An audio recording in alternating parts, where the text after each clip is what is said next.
Bismillahirrahmanirrahim. Dear students, welcome to Shah Group Educational Channel. This is your biology class and I am your teacher Saru Math.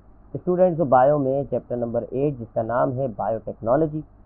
आज के lecture में इस chapter का जो topic हम discuss कर रहे हैं उसमें पहला है ह्यूमन जीनोम प्रोजेक्ट। ये ह्यूमन जीनोम प्रोजेक्ट क्या है बच्चों? ये एक इंटरनेशनल साइंटिफिक रिसर्च प्रोजेक्ट है, यानी एक ऐसा प्रोजेक्ट जो काफ़ी मुल्कों के बीच काफ़ी मुल्क जो है उसको मिल के कर रहे थे। एक रिसर्च प्रोजेक्ट था जो 1990 में शुरू किया गया और 2002 में ये प्रोजेक्ट ख़त्म हो गया।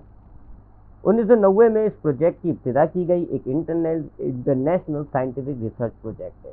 इंसान के जिस्म के अंदर, सेल्स के अंदर 23 पेयर्स होते हैं क्रोमोसोम्स के, यानी 46 क्रोमोसोम्स होते हैं। हमारे हर एक सेल के अंदर 46 क्रोमोसोम्स हैं। इन 46 क्रोमोसोम्स में लगभग 30 से 35 हज़ार जीन्स मौजूद होते हैं।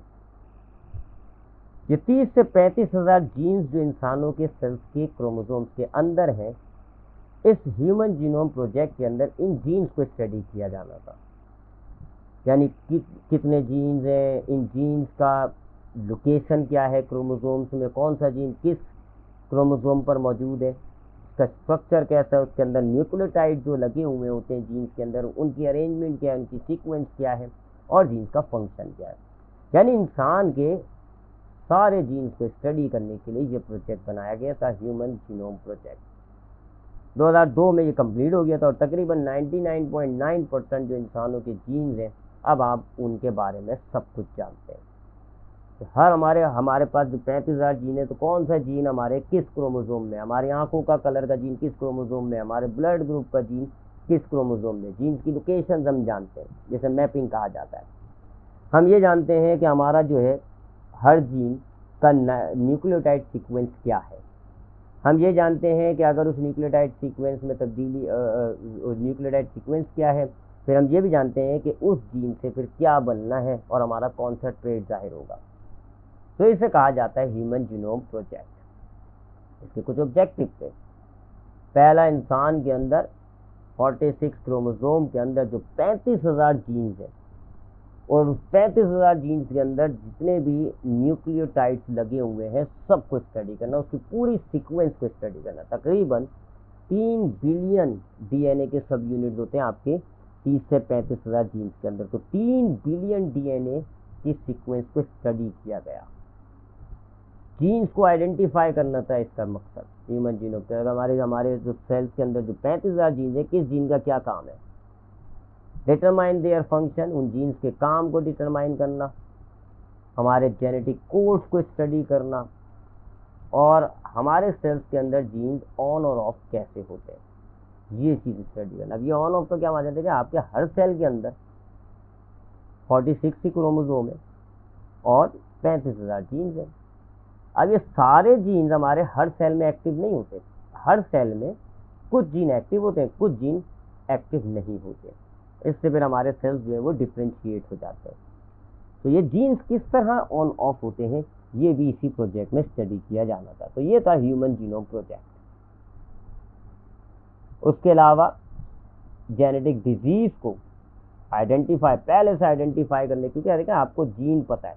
अब आपको पता है कि जी ब्लड ग्रुप का, या आप कह लें हीमोफीलिया जो होता है, या रेड ब्लड सेल बनाने का जो हमारे पास जीन होता है, उसकी करेक्ट सीक्वेंस ये है।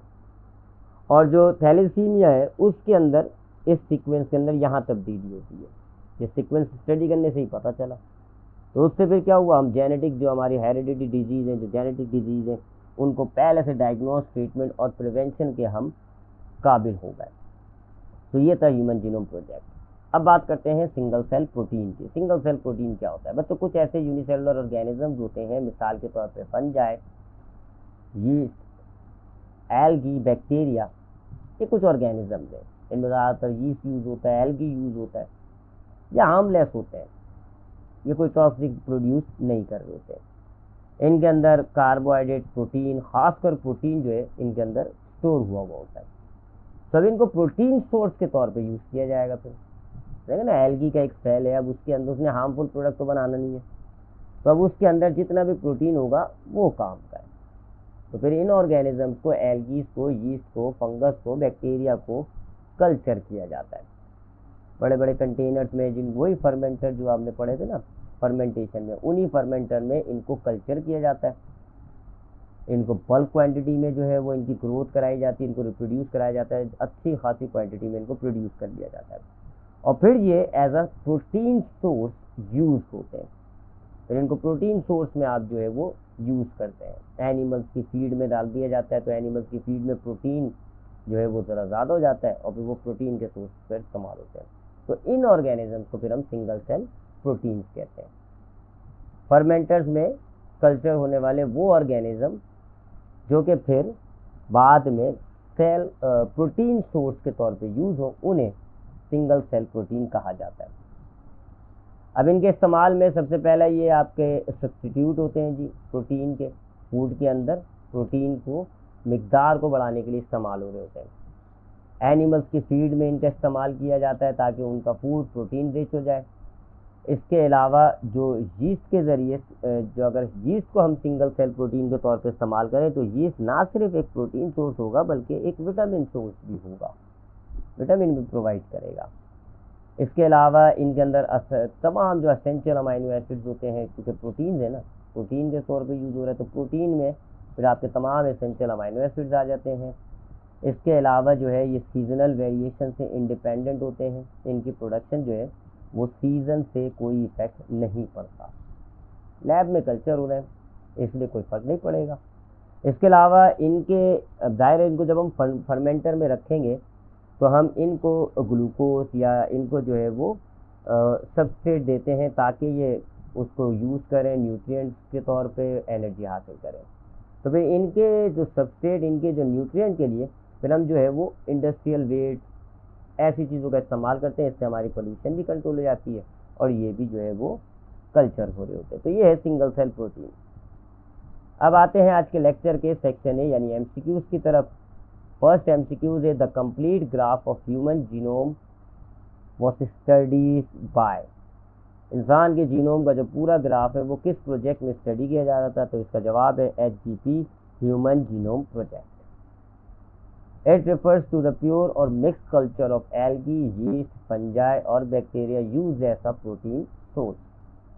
अगर एल्गी, यीस्ट, फंजाई या बैक्टीरिया का प्योर या मिक्स कल्चर बनाया जाए और उसका इस्तेमाल किया जाए एज अ प्रोटीन सोर्स तो फिर इसको हम क्या कहते हैं? Interferon, single cell protein, fermentation या नन ऑफ दिस। तो they are called single cell protein. Section B short question answers. Question number 1, what is human genome project, what are its objective. तो ये हमने आज के लेक्चर में पढ़ा human genome project क्या होता है और उस प्रोजेक्ट के ऑब्जेक्टिव क्या थे, उसके मकसद क्या थे। यहाँ से आपने आंसर को नोट डाउन कर लेना है। Question number 2, what is single cell protein, what are its uses. और आज के लेक्चर के दूसरे हिस्से में हमने इन्हीं पर बात की, सिंगल सेल प्रोटीन पर, उनके इस्तेमाल भी आपको बताया, यूजेस बताया। तो यहाँ से आप इस आंसर को नोट डाउन कर लीजिएगा। तो ये था आज का lecture about HGP and single cell protein. ख्याल रखिएगा अपना। अल्लाह हाफ़िज़।